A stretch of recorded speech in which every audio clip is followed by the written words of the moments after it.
আগামী 15ই ফেব্রুয়ারিকে ঘিরে দেশের রাজনৈতিক অঙ্গনে নতুন গুঞ্জন শুরু হয়েছে। সম্ভাব্য সরকার গঠনে মন্ত্রিসভা কাঠামো নিয়ে নানামুখী আলোচনা চলছে। বিশেষ করে বাংলাদেশ ন্যাশনালিস্ট পার্টি বিএনপিকে কেন্দ্র করে রাজনৈতিক মহলে ব্যাপক আগ্রহ দেখা যাচ্ছে। দলীয় সূত্র বলছে, সরকার গঠনের ক্ষেত্রে অভিজ্ঞ ও গ্রহণযোগ্য ব্যক্তিদের অগ্রাধিকার দেওয়া হতে পারে। সামাজিক নিরাপত্তা, শিক্ষা, কৃষি ও স্বাস্থ্য এই 4টি খাতকে সবচেয়ে বেশি গুরুত্ব দেওয়ার পরিকল্পনা রয়েছে। এইসব খাতে নীতি নির্ধারণী পর্যায়ে থাকবেন দলের জ্যেষ্ঠ চিকিৎসক, শিক্ষাবিদ ও প্রশাসনিক অভিজ্ঞতা সম্পন্ন নেতারা। সম্ভাব্য মন্ত্রিসভায় পররাষ্ট্র, অর্থ, আইন ও স্বরাষ্ট্র মন্ত্রণালয়ে পরিচিত মুখ দেখা যেতে পারে। দলের নীতি নির্ধারকরা বলেছেন, আন্তর্জাতিক সম্পর্ক জোরদার এবং অর্থনৈতিক স্থিতিশীলতা ফিরিয়ে আনাই হবে প্রধান লক্ষ্য।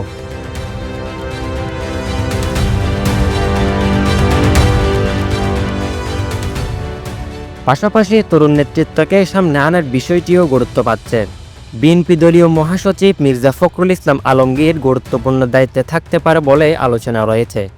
একই সঙ্গে মন্ত্রিসভা বা উচ্চ পর্যায়ের দায়িত্বে দেখা যেতে পারে মির্জা আব্বাসের মতো নেতাদের। তরুণ ও নাগরিক আন্দোলনের প্রতিনিধিদেরও জায়গা দেওয়ার চিন্তা করা হচ্ছে। সেই তালিকায় উঠে এসেছে নুরুল হক নূর এবং জুনায়েদ সাকি এর নাম। জোট রাজনীতির অংশ হিসেবে শরিক দলগুলোর সংসদ সদস্যদেরও প্রতিমন্ত্রী বা উপমন্ত্রীর দায়িত্ব দেওয়া হতে পারে।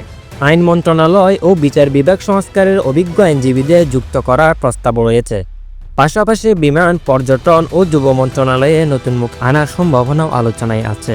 উপমন্ত্রী পর্যায়ে কয়েকজন নারী নেত্রীর নামও ঘুরছে রাজনৈতিক আন্তর্মহলে।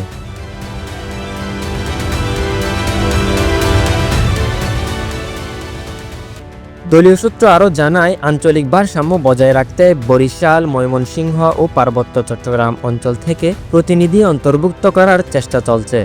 এতে করে সরকারকে আরও অন্তর্ভুক্তিমূলক করার পরিকল্পনা রয়েছে।